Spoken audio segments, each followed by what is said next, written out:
Hi, నేను మీ PVN. Devara pre release event cancel అయిపోయింది. నిజానికి ఇది క్యాన్సిల్ అయిపోయిందంటే కూడా నిర్వాహకుల చాతకానితనం అని నేను ఖచ్చితంగా చెప్తాను. ఎందుకంటే జూనియర్ ఎన్టీఆర్ ఒక వీడియో రిలీజ్ చేసి ప్రొడ్యూసర్లు తప్పు, నిర్వాహకులు తప్పు, ఇందులో ఏం లేదు, అభిమానులు నన్ను క్షమించాలన్నట్టు మాట్లాడారు. కానీ ఇందులో ఖచ్చితంగా నిర్వాహకులు తప్పు ఉంది.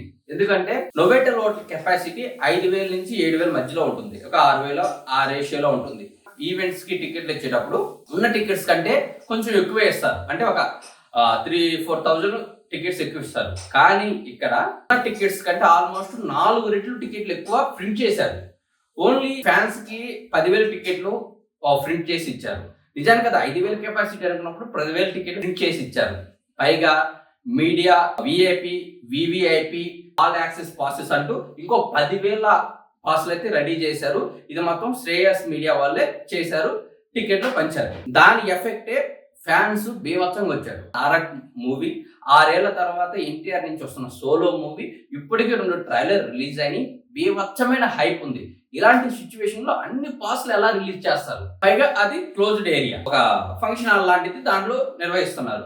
అసలు ఎన్టీఆర్ కున్న క్రేజ్ కి, దేవరకున్న హైప్ కి ఓపెన్ గ్రౌండ్స్ లో పెడితేనే కితకితలాడిపోతారు. అలాంటిది ఒక క్లోజ్డ్ కన్వెన్షన్ సెంటర్ లో ఈవెంట్ పెట్టుకున్నారు. అసలు అలా చేయడమే పెద్ద తప్పు నా వరకు వస్తే. ఎందుకంటే భారీ స్థాయిలో చేయాల్సిన ఈవెంట్ ఏదో చిన్న కార్యక్రమాలు నిర్వహిస్తుంటే కుదరదు.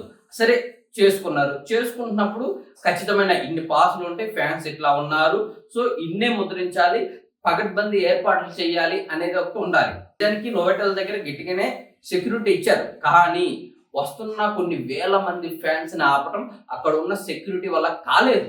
ఫంక్షన్ స్టార్ట్ అవ్వకముందు కొన్ని వేల మంది ఫంక్షన్ హాల్లోకి వెళ్ళిపోయారు. ఫ్యాన్స్ కేటాయించిన గ్యాలరీస్ కాకుండా విఐపి, వివిఐపి గ్యాలరీలో కూడా ఫ్యాన్స్ వెళ్ళి కూర్చున్నారు. ఇంకా కొన్ని వందల మంది సిట్టింగ్ పొజిషన్ లో కిందే కూర్చున్నారు. కొన్ని వేల మంది నోవెటల్ బయట ఉన్నారు. ఈ సిచ్యువేషన్ చూశాక పోలీసులు చేతులు ఎత్తేశారు. సెలబ్రిటీస్ రావడం స్టార్ట్ చేస్తే ఫ్యాన్స్ అందరూ వాళ్ళ మీదకి ఎగబడతారు, మేము కంట్రోల్ చేయలేమనేసి షో క్యాన్సిల్ చేశారు.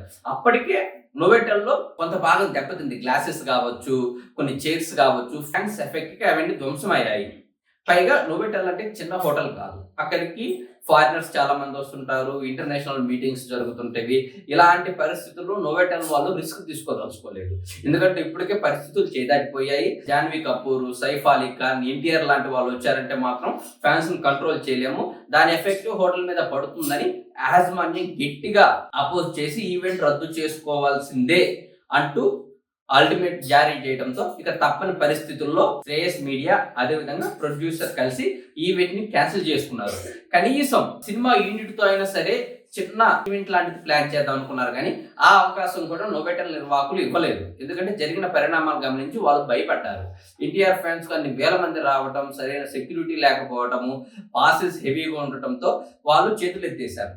ఒక పెద్ద hero cinema audio function, pre release event నిర్వహిస్తున్నారంటే దానికి దగ్గర ప్రాపర్ గ్రౌండ్ వర్క్ చేయాలి. ప్రభాస్ మూవీస్ తీసుకుంటే ఆయన గత మూవీస్ ప్రీ రిలీజ్ ఈవెంట్స్ అన్ని భారీ గ్రౌండ్స్ లో, ఓపెన్ గ్రౌండ్స్ లో, రామోజీ ఫిలిం సిటీ లాంటి ప్రదేశాల్లో నిర్వహిస్తున్నారు. ఎందుకంటే ఫ్యాన్స్ ఎక్కువ మంది వస్తారు, వాళ్ళని కంట్రోల్ చేయడం చాలా కష్టం.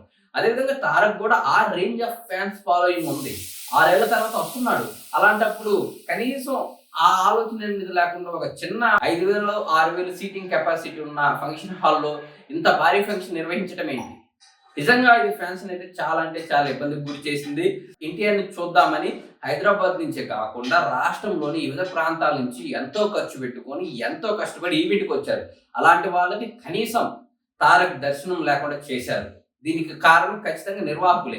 ఇకనైనా పెద్ద హీరోల సినిమాలు రిలీజ్ అవుతుంటే వాళ్ళ ప్రీ రిలీజ్ ఈవెంట్స్ కావచ్చు, ఆడియో ఫంక్షన్స్ కావచ్చు, ఇలాంటి క్లోజ్డ్ ఫంక్షన్ హాల్స్ లో కాకుండా భారీ గ్రౌండ్స్ లో నిర్వహించుకోవడం బెటర్. లేదంటే ప్రెస్ మీట్స్, ఫ్యాన్స్ మీట్స్ లాంటివి పెట్టుకొని తూతు మంత్రంగా పక్కన పెట్టుకుంటే సరిపోయింది. అలా కాకుండా భారీ ఈవెంట్స్ చేయాలంటే మాత్రం ప్రొడ్యూసర్స్ కావచ్చు, ఈవెంట్ సంస్థలు కావచ్చు, 1-2 సార్లు ఆలోచించుకొని నిర్ణయాలు తీసుకోవాలి. లేకపోతే నిన్న జరిగినట్లే మళ్ళీ రిపీట్ అవుతా ఉంటుంది.